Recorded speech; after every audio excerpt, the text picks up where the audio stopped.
Está invitado ahora en la mesa Daniel González, columnista de La Voz, analista político y también de economía, y vamos a abrir el programa con él para ver dónde y cómo estamos parados en este momento.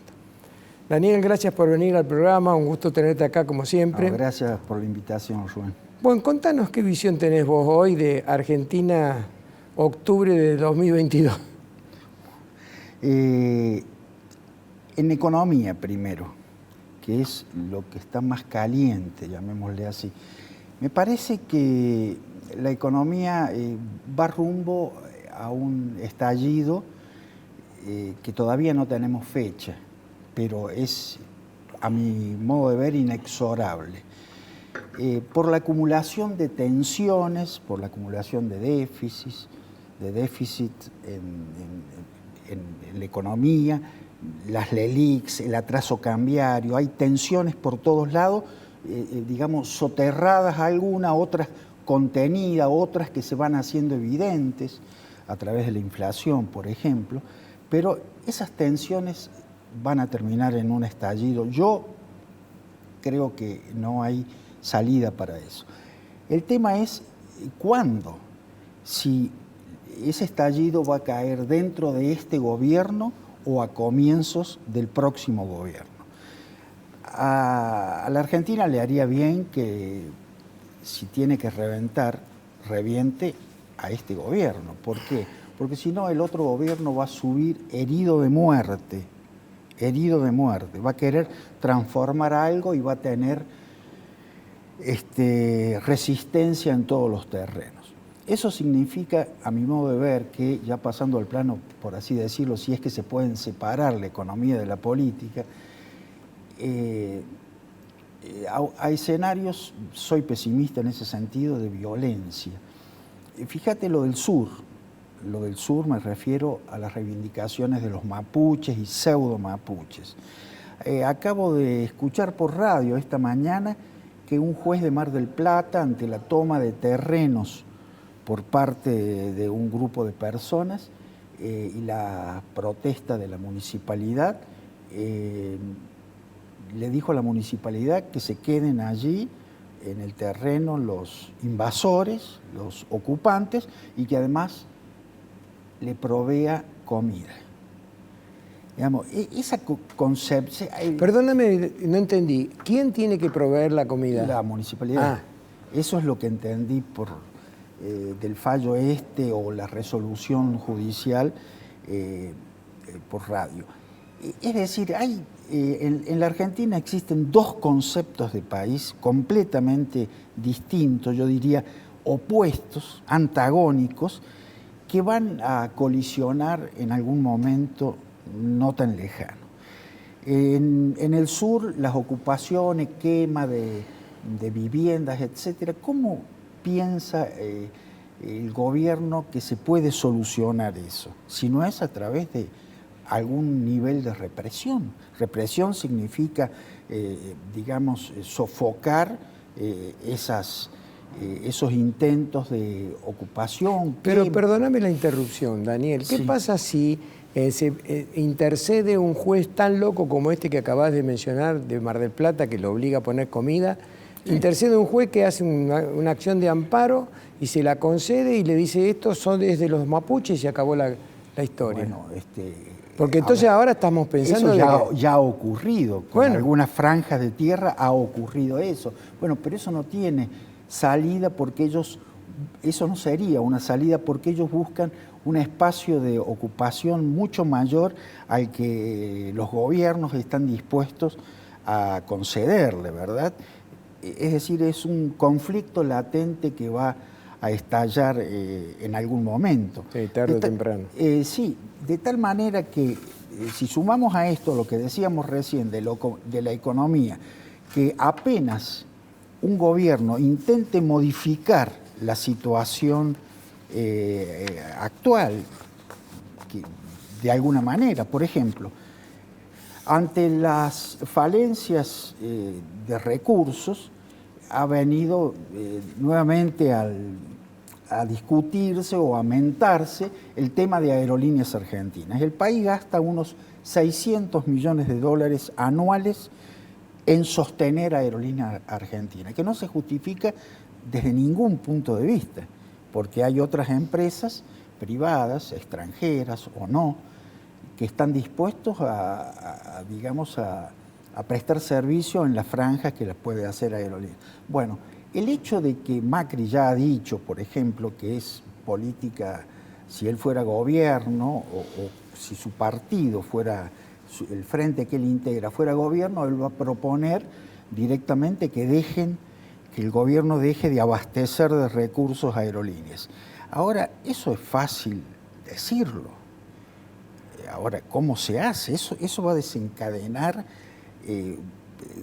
digamos, manifestaciones, actos de violencia, etcétera, y así con todas las demás cuestiones, con todos los demás temas que un próximo gobierno intente modificar. En cada franja hay un problema de esa naturaleza. Lo de Moyano, si no me dan este aumento de salario, paro el país.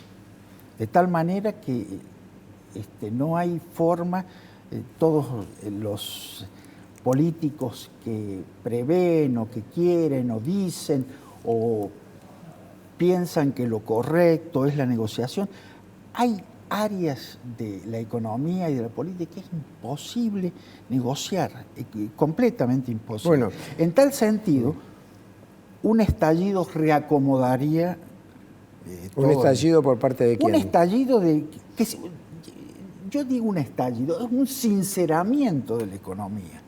Un sinceramiento de la economía. Significa que el tipo de cambio sea el que tiene que ser. Eso significa incorporar al sacrificio a amplias franjas de población. Naturalmente va a ser así. No lo estoy deseando, estoy diciendo que vamos hacia eso. Bueno, yo en conversaciones que tenemos, café de por medio contigo, con algunos otros amigos, vengo sosteniendo algo y cada vez que yo lo digo me dicen de todo, pero bueno, yo lo voy a seguir sosteniendo. Argentina necesita un gobierno como el de Lee Kuan Yew en Singapur, un gobierno autoritario, civil, pero autoritario, porque de lo contrario, esto no se arregla con conversaciones de consenso. De ninguna manera. ¿Cómo se puede consensuar como un tipo como Moyano, como una mujer como Cristina, que construyó paredes y no se pueden pasar a través de esas paredes? Claro, es la discusión política del momento, es decir, hasta qué punto se puede llegar a un acuerdo. El gobernador de Córdoba se ha lanzado definitivamente a la arena política buscando esa vía. El gobernador de Córdoba, Juan Schiaretti, es opuesto en el análisis de la política y la violencia de los años 70, él se opone a la teoría de los dos demonios, ¿no es cierto?, de comparar la violencia de ambos lados. Pero en política no, él adopta en política la teoría de los dos demonios. Los dos demonios son Macri y Cristina, los pone en un mismo nivel, y dice, son los dos extremos, dice él, los dos demonios. Entonces él dice que hay que transitar una vía de acuerdo que va por el medio, la famosa tercera vía o avenida del medio de años anteriores. Y por eso se ha acercado con gente como Urtubey, Labaña, Manes, etc. En el caso de Urtubey y Labaña son dos ex-kirchneristas, hasta anteayer, digamos. Yo dudo de eso, porque la naturaleza de la crisis argentina hace que sea imposible, como decíamos recién, algún nivel de acercamiento en las posiciones. Resulta completamente imposible. Pero eso va a dificultar la configuración de alianzas para las próximas elecciones. Porque fíjate una cosa, Rubén, el radicalismo está atravesado de populismo, por donde lo mires. El radicalismo, desde Gerardo Morales, Facundo Manes, el propio Martín Lustó, etcétera, sus posiciones son, digamos así, ambiguas respecto de las transformaciones que hay que hacer en el país. Ellos, yo te diría que hay muchos radicales que están más lejos de la concepción peronista de la política que de la concepción del PRO. Esto se ha visto porque recientemente también, añadido a esto como una especie de trasfondo cultural, han aparecido en televisión y han publicado libros algunos radicales que han tenido una participación importante en la época de Raúl Alfonsín, como Pablo Gerchunov y Torres, el sociólogo, que ambos han escrito y publicado libros en estos tiempos y además han reaparecido viejos militantes y funcionarios del radicalismo de esos años, como Nosiglia, etcétera, y todas las propuestas de ellos es de un intenso rechazo al PRO, a Macri y a la configuración de una alianza con el PRO. De tal manera que ellos ven como una vía, y yo creo que eso es lo que los define y es uno de los peligros, de acuerdo con el peronismo. Y un acuerdo con el peronismo es ese tipo de acuerdo que te hace paralizar y inhibir cualquier tipo de voluntad transformadora que pueda tener, ¿no? Está bien.